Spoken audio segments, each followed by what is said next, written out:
and welcome back to the Purchase module.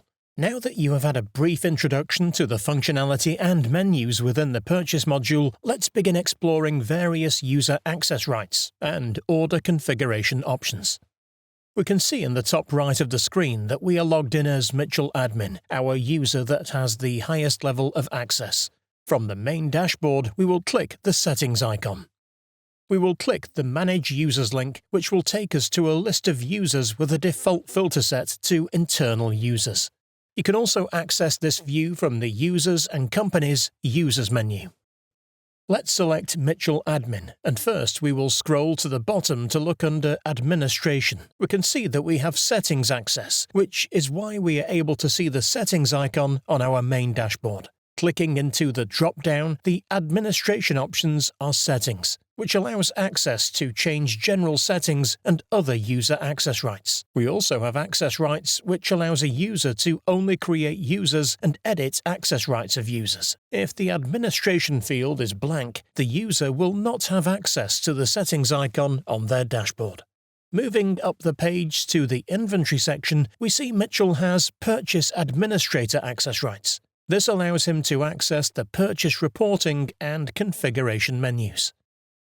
Using the navigation arrows in the top right, we can next view the record for Mark Demo. Here we see he has Purchase User Access Rights.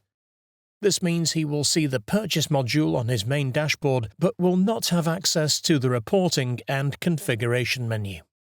If a user has nothing set in the Purchase dropdown, they will not be able to see the module on their dashboard. Let's use the breadcrumbs to return to General Settings.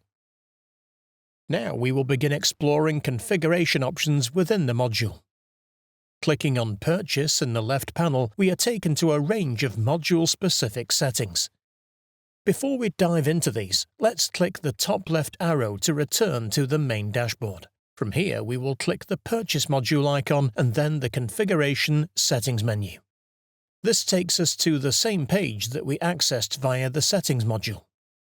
As Odoo is seamlessly integrated, there are often multiple ways to access the same page. The first order setting is Purchase Order Approval. When activated, a user with Purchase Administrator access rights must approve all orders over a specified minimum amount, which has been set to £200. To see this functionality in action, we are going to move to an incognito screen where we are logged in as Mark Demo, our user with Purchase User Access Rights.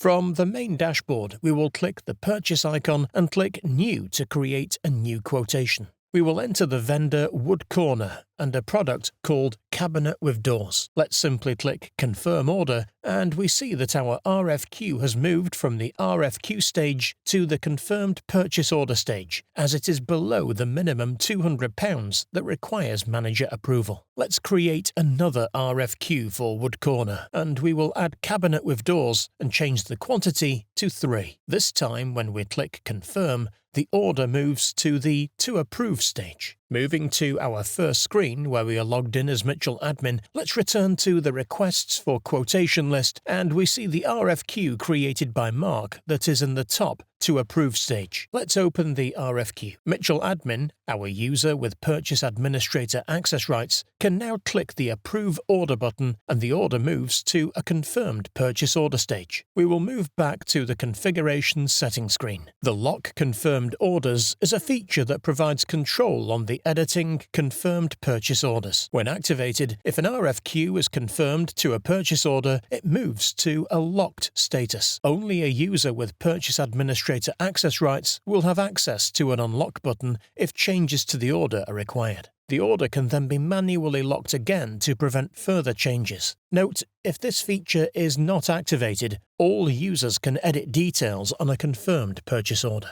The warning setting is a handy feature which allows you to set blocking or non-blocking warnings on products and vendor contacts. Moving to our second screen, let's click the New button to create an RFQ and enter the supplier as your interior. We see a warning display. We can click Close and proceed, as this was a non-blocking warning set on our contact. We will add Draw Black to the order, and again, we see a non-blocking warning that has been set on the product. Let's click Close, and we will use the internal link arrow on the product and move to the Purchase tab. The warning type and text can be edited as required.